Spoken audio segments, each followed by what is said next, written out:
One Story, 21, Lévitique de 1 à 22, offrande, sacrifice, prêtre et sainteté.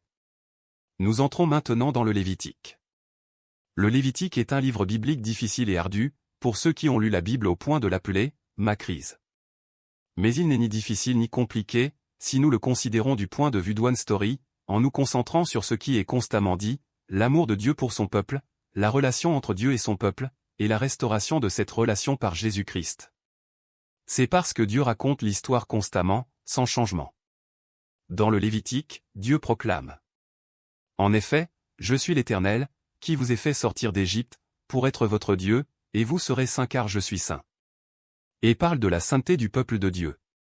Dans l'Exode, le peuple de Dieu a été sauvé et établi en tant que pays de prêtres et peuple saint. Maintenant, dans le Lévitique, Dieu montre comment Israël peut vivre, comme une nation sacerdotale, et comme un peuple saint en communion avec lui. Le Lévitique est donc un livre qui exprime le zèle de Dieu, pour rendre son peuple saint. Pour Dieu, les Israélites devaient se distinguer des autres nations. Pour que son peuple puisse vivre une vie qui marche avec lui, il doit éliminer les péchés qui le séparent de Dieu. Être saint signifie donc distinguer et séparer. Il devait se distinguer des dieux et des idoles des autres nations aux yeux de Dieu. Les offrandes. Ceux qui offraient des dons à Dieu offraient des vaches, des moutons, des chèvres ou des pigeons, selon les circonstances, et même des grains selon les types de sacrifices. Cependant, l'offrande devait être sans défaut. Cela s'appliquait à tous les sacrifices d'holocauste, de communion, d'offrande pour le péché, et de culpabilité. Les offrandes de grains devaient être des farines fines. Il n'était pas seulement question de faire des sacrifices avec des offrandes irréprochables, mais de le faire de bon cœur. L'huile et le sang des offrandes ne devaient jamais être consommés. En outre, le levain et le miel ne pouvaient être ajoutés à l'offrande, et le sel de l'alliance devait être inclus. Mais Dieu se lamente, et dit à propos des offrandes des sacrifices de son peuple. Un fils honore son père, et un serviteur son maître. Si je suis père, où est l'honneur qui me revient? Si je suis maître, où est la crainte qui m'est due, dit l'Éternel, le maître de l'univers, à vous, les prêtres, qui méprisez mon nom et qui dites, en quoi avons-nous méprisé ton nom? Vous offrez sur mon autel des aliments impurs et vous dites, en quoi t'avons-nous souillé? C'est en disant, la table de l'Éternel est dérisoire. Quand vous offrez en sacrifice une bête aveugle, n'est-ce pas mal? Quand vous offrez une bête boiteuse ou malade, n'est-ce pas mal? Offre-la donc à ton gouverneur. Te recevra-t-il bien, te fera-t-il bon accueil, dit l'Éternel, le maître de l'univers. Les sacrifices. Il y avait 5 types de sacrifices.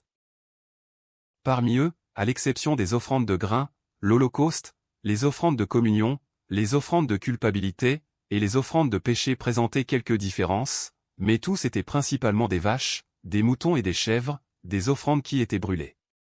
La personne qui offrait le sacrifice devait placer sa main sur la tête de l'offrande, remettant ainsi le péché, puis tuer l'offrande, prendre son sang, l'asperger sur tous les côtés de l'autel brûlé, écorcher l'offrande, la couper en morceaux et brûler les morceaux, la tête et la graisse avec les intestins et les pattes. La signification la plus importante du sacrifice est celle de rançon. La forme est différente, mais le péché de la personne qui offre le sacrifice est transmis au sacrifice, et au lieu que ce soit la personne qui offre le sacrifice qui doive payer la pénalité, l'offrande devient le sacrifice et la personne reçoit l'expiation. Le sacrifice de l'expiation était comme un dispositif de pardon des péchés qui n'avaient pas été commis intentionnellement. Cependant, les Israélites ont répété leurs péchés et leurs sacrifices. La confession et la volonté de cesser de commettre des péchés de manière répétée n'existaient plus, et le sacrifice est devenu une partie de leur vie quotidienne formelle. Alors Dieu se lamente et dit à propos des sacrifices du peuple. Que m'importe la quantité de vos sacrifices, dit l'Éternel. Je suis rassasié des holocaustes de béliers et de la graisse des veaux, je ne prends aucun plaisir au sang des taureaux, des brebis et des boucs. Quand vous venez vous présenter devant moi, qui vous demande de piétiner ainsi mes parvis? Cessez d'apporter des offrandes illusoires. J'ai horreur de l'encens, des débuts de mois, des sabbats et des convocations aux réunions, je ne supporte pas de voir l'injustice associée aux célébrations. Des offrandes et des sacrifices aux prêtres. Avant que le tabernacle ne soit construit et qu'Aaron et ses descendants ne soient établis comme prêtres, le peuple de Dieu, comme Caïn et Abel, Noé, Abraham, Isaac et Jacob, offrait lui-même les sacrifices. C'est pourquoi c'est la personne qui offre le sacrifice qui est plus importante que les offrandes et les sacrifices.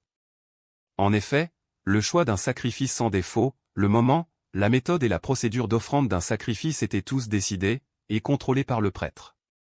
C'est pourquoi Dieu a dit qu'il n'avait pas reçu le sacrifice d'Abel lors du premier sacrifice de Caïn et Abel, mais qu'il avait reçu Abel et son offrande.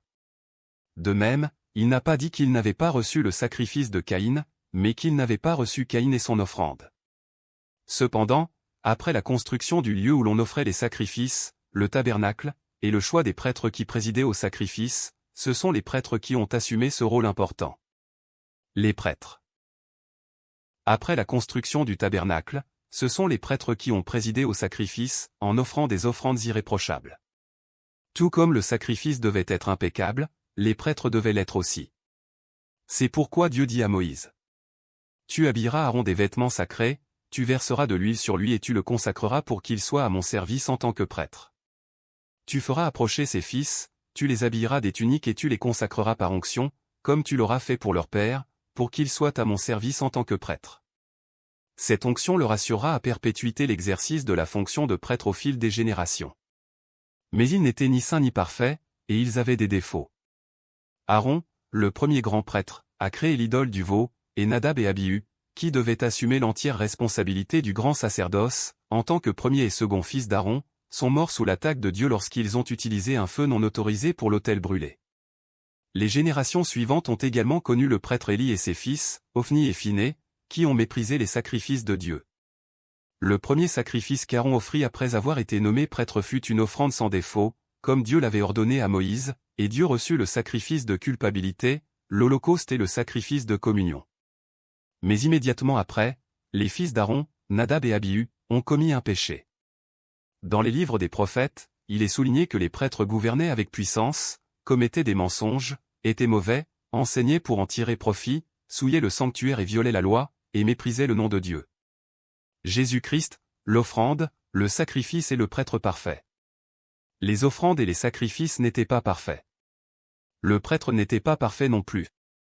C'est pourquoi Jésus-Christ est venu, en tant que sacrifice parfait, l'agneau de Dieu, et est devenu lui-même le prêtre parfait sur l'autel de la croix, s'offrant lui-même en sacrifice complet pour expier les péchés du monde.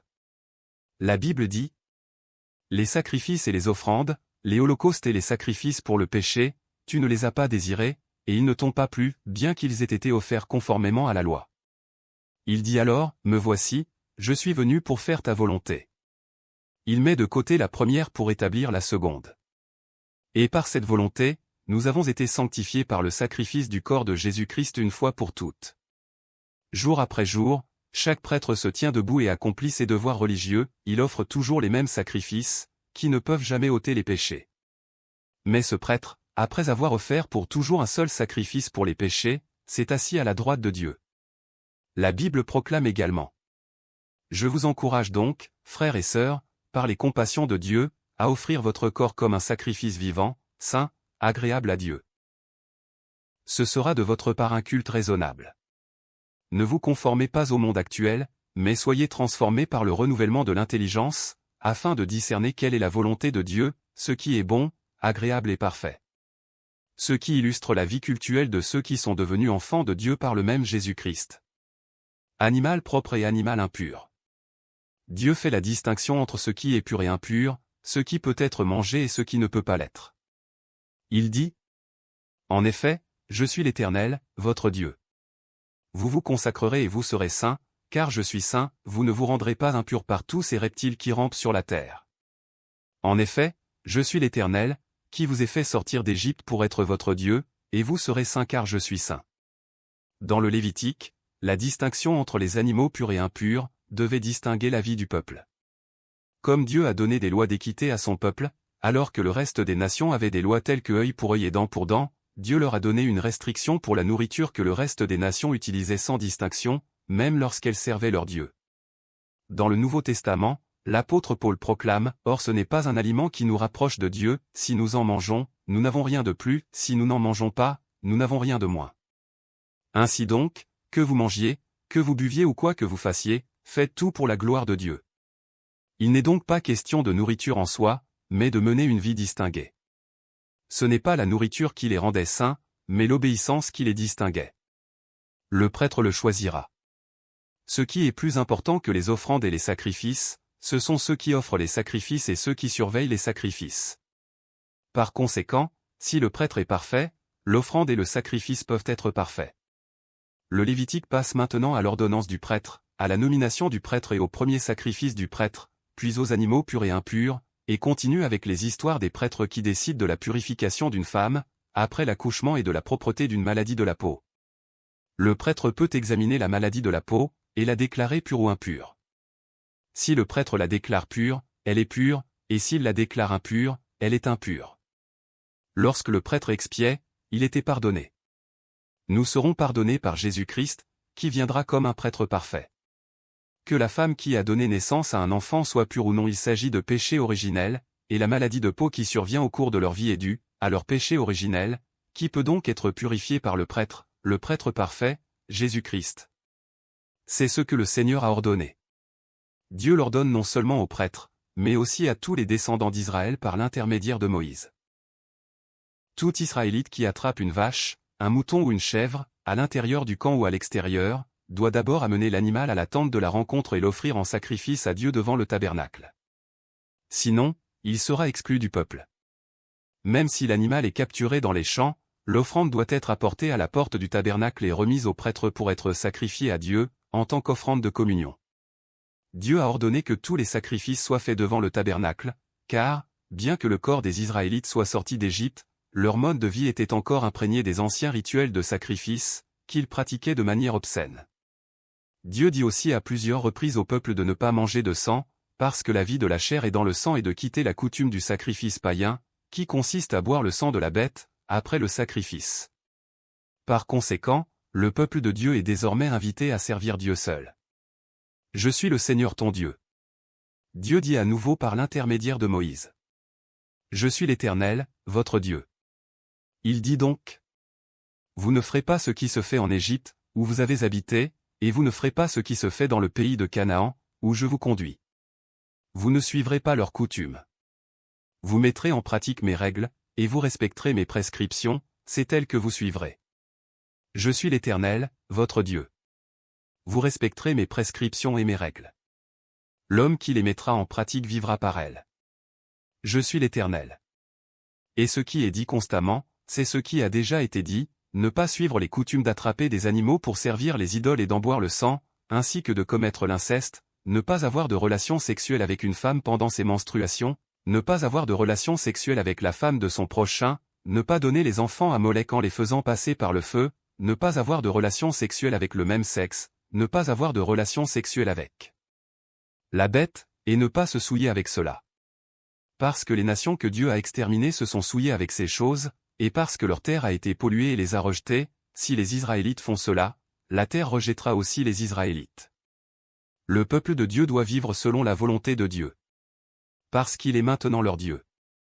Soyez saints, votre Dieu est saint. Par l'intermédiaire de Moïse, Dieu répète: Vous serez saints, car je suis saint, moi, l'Éternel, votre Dieu. Ne commettez pas de crimes d'inceste comme les païens, craignez vos parents, observez le sabbat.